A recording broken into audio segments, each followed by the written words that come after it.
বাংলাদেশে দুর্গাপুজো এক অনন্য উদযাপনের মাধ্যমে পালিত হতে যাচ্ছে, যেখানে ধর্মীয় উৎসবের পাশাপাশি সাম্প্রদায়িক সম্প্রীতির উদাহরণ আরও একবার সামনে আসবে। দেশের বিভিন্ন প্রান্তে দুর্গাপুজোর আয়োজন শুরু হয়েছে এবং প্রত্যেকটি মণ্ডপে থাকবে ঐতিহ্য এবং আধুনিকতার মিশ্রণ। এই বছরের দুর্গাপুজো শুধু ধর্মীয় আনন্দের প্রতিফলন নয়, বরং দেশের সাংস্কৃতিক এবং সামাজিক বৈচিত্র্য উদযাপনের একটি মাধ্যম হিসেবে প্রতীয়মান হবে।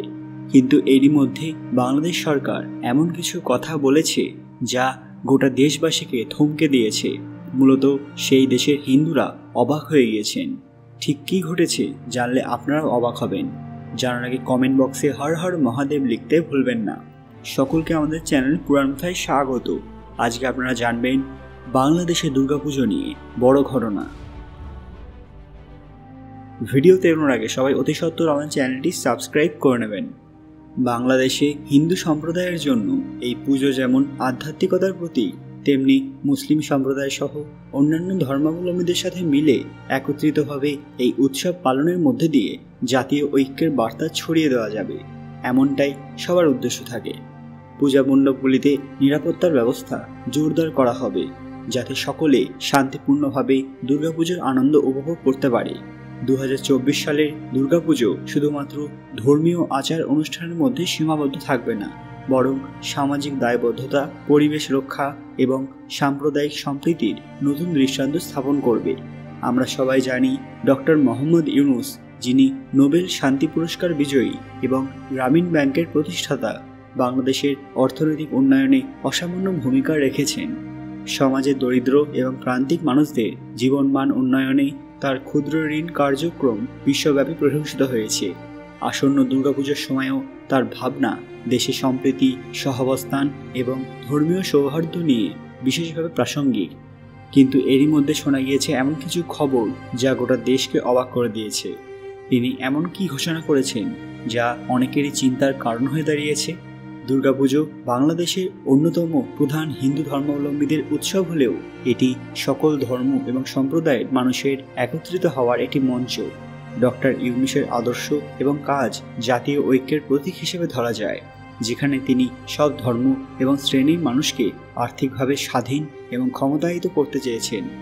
আসন্ন দুর্গাপুজোর আনন্দময় সময়ে তার সহনশীলতা এবং সমতার বার্তা আরও বেশি প্রাসঙ্গিক হয়ে উঠেছে, যা বাংলাদেশের সামাজিক এবং ধর্মীয় বৈচিত্র্যকে সশক্ত করে। ডক্টর মোহাম্মদ ইউনূসের অন্তর্বর্তীকালীন সরকার বাংলাদেশে দুর্গাপুজোর জন্য 4 কোটি টাকা বরাদ্দ করেছে এবং ভারতের সাথে ভারসাম্যপূর্ণ সম্পর্কের চেষ্টা করার সময় সুরক্ষা এবং আঞ্চলিক সহযোগিতা বাড়িয়ে তুলেছে। বন্যা ব্যবস্থাপনার বিষয়ে ভারতের সাথে উচ্চস্তরের আলোচনা শুরু করা হয়েছে। এছাড়া আঞ্চলিক সহযোগিতার জন্য সার্ককে পুনরুদ্ধার করার চেষ্টা চলছে। কিন্তু এই সময় তিনি এমন কিছু ঘোষণা করেছেন যা সবার জানা দরকার। তিনি বলেছেন, আজানের সময় সঙ্গীতের ব্যবহার বিরত দেওয়া উচিত এবং পরে আবার শুরু করা উচিত। শুধু তাই নয়, সাউন্ড খুব জোরে যেন না দেওয়া হয়। এই বছর বাংলাদেশে প্রায় 32,000 দুর্গাপুজোর মণ্ডপ তৈরি হয়েছে। 2024 সালে দুর্গাপুজোয় ডক্টর মোহাম্মদ ইউনূস পরিবেশ সংরক্ষণ এবং সামাজিক দায়িত্বের উপর গুরুত্ব আরোপ করে মাইক এবং উচ্চ শব্দের ব্যবহার নিয়ন্ত্রণের আহ্বান জানিয়েছেন। তার মতে, পূজা উদযাপন একটি গুরুত্বপূর্ণ ধর্মীয় এবং সাংস্কৃতিক অনুষ্ঠান, কিন্তু এতে এমন শব্দ সৃষ্টি করা উচিত নয় যা জনস্বাস্থ্যের জন্য ক্ষতিকর বা পরিবেশের ক্ষতি করে। বিশেষ করে শিশু, বৃদ্ধ এবং অসুস্থ মানুষের ওপর উচ্চ শব্দের নেতিবাচক প্রভাব পড়তে পারে। ডক্টর ইউনূসের মতে, দুর্গাপুজোর সার্বিক আনন্দ এবং উদযাপনকে সমুন্নত রেখে এর পরিবেশগত প্রভাব সম্পর্কে সচেতন হওয়া অত্যন্ত গুরুত্বপূর্ণ। তিনি স্থানীয় প্রশাসন এবং পূজা কমিটিগুলোর প্রতি আহ্বান জানিয়েছেন যাতে সাউন্ড সিস্টেম এবং মাইকের ব্যবহার সীমাবদ্ধ করে একটি সুস্থির এবং শান্তিপূর্ণ পরিবেশ নিশ্চিত করা যায়। কিন্তু অনেকেই এই ঘটনা ভালো চোখে দেখছেন না। তারা বলছেন যে সব অনুষ্ঠানে মাইক জোরে চলবে, আর হিন্দুদের অনুষ্ঠান দুর্গাপুজোর সময় কেন মাইক আসতে চলবে। যদিও মোহাম্মদ ইউনূস আরও বলেন, দুর্গাপুজো আমাদের দেশের সকল সম্প্রদায়ের মানুষকে একত্রিত করে।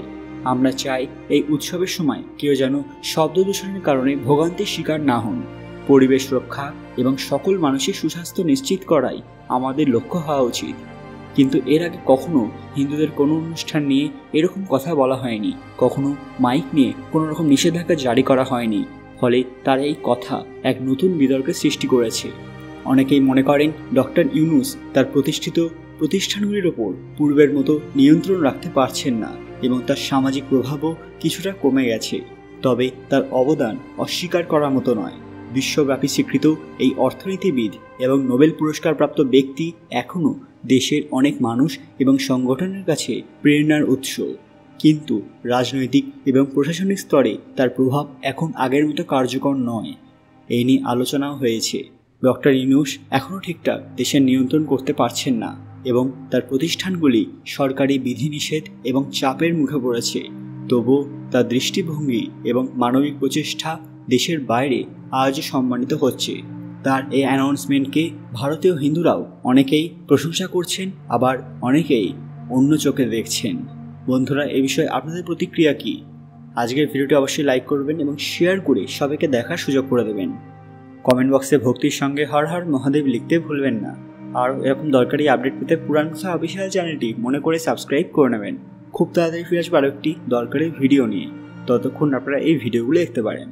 ধন্যবাদ।